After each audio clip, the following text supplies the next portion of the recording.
The first time I saw him, he was sitting in the hallway of my apartment building, covering his face with his hands and pulling up his legs as if trying to shrink. I walked past him with my suitcase, hand luggage, which should have been enough for me for 3 days, but it was only enough for a couple of hours. I missed my flight, and there was no point in waiting for another one, because there won't be another one until tomorrow. I missed the most important speakers at the conference. I might as well have gone home, which I did. I was putting the key in the lock when the stranger looked up. His eyes were bloodshot. It made me very worried. "Don't," was all he said. "Don't you need to? Don't go there." I stared at him for a moment, trying to figure out if he was some kind of homeless pervert, but it was impossible. He was well dressed and his hair was neatly combed, a little too long, but it seemed intentional. Why not? It's simple. Just don't do it. "Do you need me to call someone?" I asked, trying not to sound alarmed. This guy was starting to piss me off. "No." "Then okay." I turned the lock, turned the door handle, and turned my life upside down by entering my apartment. I stopped dead in my tracks, my heart pounding. Oh my God. A woman's voice. "So good, baby," Damien purred. I knew that voice. He was making love to someone, but that someone wasn't me, his fiancée. I felt my insides tighten, as if someone had led me to a cliff and thrown me off the top, telling me to go to hell on the way down. I left the apartment, rolled out my suitcase, closed the front door and leaned against it, breathing heavily. "I told you not to go in there," the stranger said with a tense expression on his face. He was crying. "Is that your girlfriend there?" I asked, swallowing hard. Maybe I was going to cry too. "Actually, the wife." It sucks," I said, and slid to the floor, leaning back against the front door. I didn't think I could handle it. "Your husband?" "The groom," I said, sighing. "Yes, I'll have to cancel the wedding." "Lucky. I'm canceling this fucking wedding." "That's right, that's how I feel right now," I snapped. "Lucky. Have you already paid for the wedding?" I looked at him, at how stupidly, infuriatingly, he looked like Damien. His hair was black as night, his eyes were sparkling blue, and I felt sick. "Yeah, this sucks," he said, and then looked down at his hands as if he expected them to tell him what to do. "I'm, Hudson. Like a river. Cat, like an animal. Short for Catherine?" "Wow, you're such a good guesser," I said sarcastically. "You're evil," he said, and I saw him smile a little. I didn't want to smile, but a smile appeared on my lips anyway.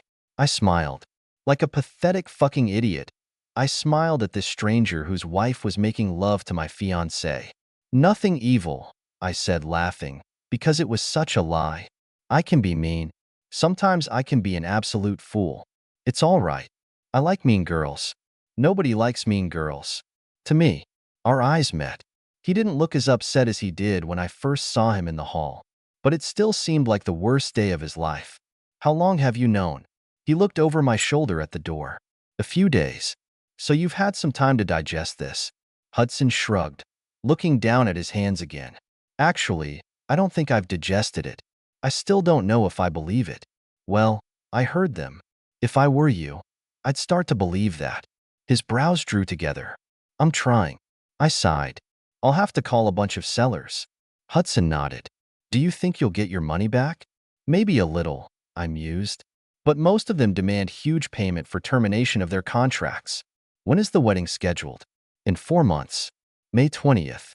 "Well, the florist should be easy to cancel. Those flowers haven't even grown yet." "That's a good point," I said, leaning my head against the door. "Maybe she'll feel sorry for me." "Yes, maybe." I turned to look at Hudson. "Are you going to get a divorce?" He continued to look at his hands. His gaze was so intense that for a moment I imagined him as Superman with laser beams piercing his eyes. He had dark hair, blue eyes, and broad shoulders, so he definitely suited the role. "Yes," he said softly. "I'm sorry." Those intense eyes flashed. "Don't say that." I frowned. "Why?" "I'm not allowed to have any regrets about my shitty fiancé." "No," Hudson said. "It's not your fault." "I didn't say that." "Then don't apologize." "Damn it," I muttered. "I'm just trying to be sympathetic." He cocked his head to the side, giving me a look that I couldn't quite read. "I'm sorry that my wife is making love to your fiancé." My heart felt like it had just been squeezed too hard. Okay, the remark is accepted. I take it back. I'm not sorry. To hell with both of them. It's more like the truth. I hugged my knees. What are you doing just sitting here, Hudson? Do you want to catch her leaving the apartment? He shook his head. I just wanted to confirm my suspicions. I didn't have a plan. Then why are you still here? You're letting her ruin such a beautiful day. Go for a walk. Clear your head. Get out of here and call a lawyer or someone. I was going to leave, but then a woman named Kat showed up, and now I kind of want to know what she's doing. My cheeks warmed slightly. She's so boring. His eyes darted to mine. I don't know. I think she's quite interesting. You don't know that. You don't know anything about her. I know she's mean. That made me smile again. Yes, I think she is. Hudson held my gaze, smiling back at me. Looking at him, I wondered how anyone could be so stupid as to cheat on him. He was sitting there in a simple t-shirt and jeans, but he looked really damn good. The way he tucked in those clothes was, well, that's very nice. A blush bloomed on my cheeks as we stared at each other. It's a pity that we had to meet like this, he said. Is that right? It's literally the worst way to meet a guy. He grinned, flashing a perfect set of teeth. How old are you, Hudson? 34. To you? 29. His gaze lingered on my face. What are you doing, Kat? I work on insurance cases. It sounds boring. I snorted. You have no idea. I have a boring job too. Oh, yeah? What do you do? I'm a librarian. I laughed. He stared back at me, completely serious. Wait, really? He nodded. Indeed. This? Okay, don't laugh, but it's pretty beautiful. He laughed anyway. No, it's not like that. No, listen to me, I said. You're a handsome librarian. Do you think I'm handsome? I resisted the urge to roll my eyes. Don't act like you don't know you're attractive. I don't know, Kat. I was too busy looking at you. Okay, everything is smooth. The heat crept up the back of my neck. Yes? I said stupidly. Yes. And please feel free to call me a pig if you want. But you're really fucking beautiful, Kat. You have such a sultry, mysterious aura around you. Your fiancé is a fucking idiot. Thanks, I said, then added, pig. Hudson chuckled. I like you. I crawled over to him, leaving my suitcase by the door. Do you want to get drunk? Here? Why not? We don't have any alcohol. I'll come in and get some, I said, and already made a move to get up. His hand reached out and closed around my wrist, gently pulling me back. Don't, he said, and got to his feet. I'll get it. Where's the alcohol? Well, is this such a good idea? I asked, looking up at him. Don't you want to kill him? They deserve each other, he said coldly. There is a wine fridge in the kitchen, in front of the dishwasher. I'll be right back, he said, and carefully opened the front door. About a minute later, he returned with 2 bottles of wine. Why don't you have anything but wine? What is it? He asked, unscrewing the wrapper from the bottle. He started to take off his shoe. I think we only like wine, I said, looking at him warily. Why are you taking off your shoes? Correction, he said, stuffing the neck of the bottle into his shoe. Shoe in the singular. I only need one to open the wine. I'd tell you where the corkscrew is. But you didn't, he said, and slammed his boot against the wall. The cork popped out. Impressive, I said.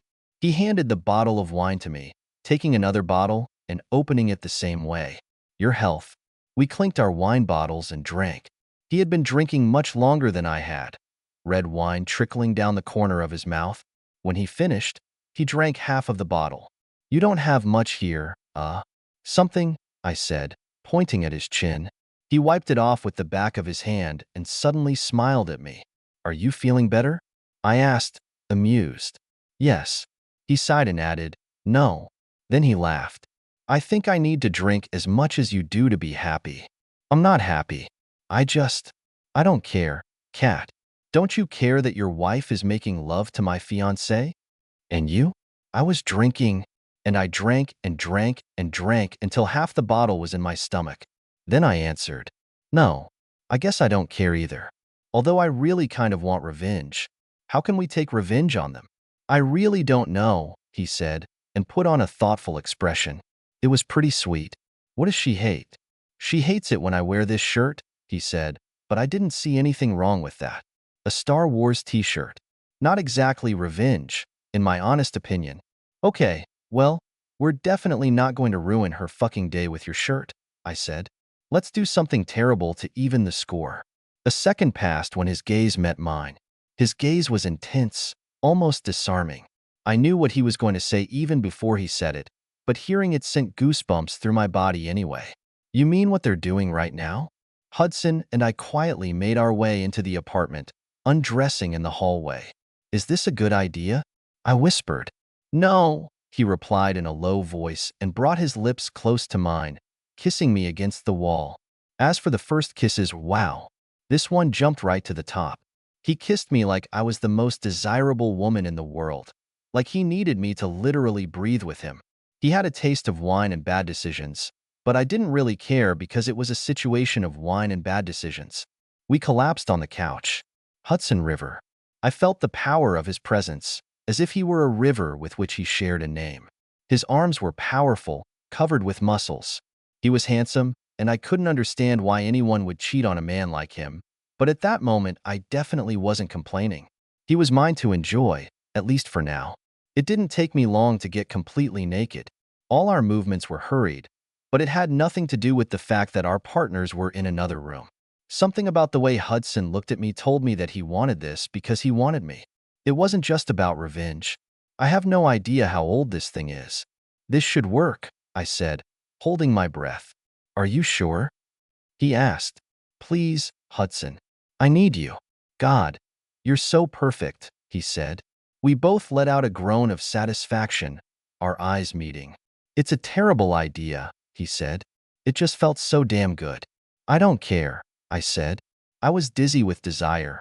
I was so damn close to going over the edge. Hudson River? A woman's voice screamed. We turned around and saw a thin, long-legged, red-haired girl standing in the doorway. Her wild curly hair was in a mess, and she was wearing my silk robe. Hi, Lydia, Hudson said casually.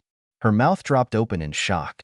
Damien appeared in the doorway, wearing a pair of boxers that he probably barely had time to put on. He was watching what was happening. His mouth opened when he saw me. Cat. Fuck you, I said. The wedding is off, Damien. We're done. Now, wait a minute, Cat. Who the hell is this guy? Damien pointed at Hudson. My husband, Lydia said, still shaken. How? Why? Lydia's eyes filled with tears. Hudson, I can explain. Why don't you get out of my apartment instead? I suggested from under her husband. And you get out too, Damien, I said. Wait, is this your husband? Damien pointed at Hudson. Lydia wiped her cheeks and nodded. Get out, I repeated. Both of you. Right now. Cat. Damien tried again, but Hudson cut him off. You heard what the lady said. Pack up your stuff and leave, or I'll beat the loving shit out of you. Damien was a young Leo DiCaprio type. He was thin, a little thin, and not very tall, but he could usually make up for it with his pretty face. But the Hudson? He was easily a head taller than him and built like a real fucking superhero. He could beat the loving shit out of Damien without wincing. They're gone. We grabbed our clothes and other stuff, and 3 minutes later Hudson's wife and my fiancé were outside the door. I like it when you're angry, Hudson said, smiling down at me.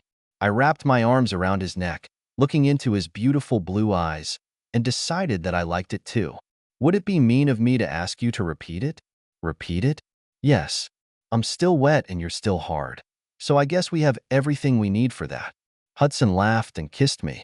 We'll have as many repeats as you want, Cat, like an animal. Perfect. The Hudson is like a river. Then we did exactly that, but not to even the score. We did it because we wanted to, because we could. Over the next couple of hours, I learned what a librarian who looked strikingly like Superman is capable of, and showed him that sneaky insurance agents are not as prim as they seem.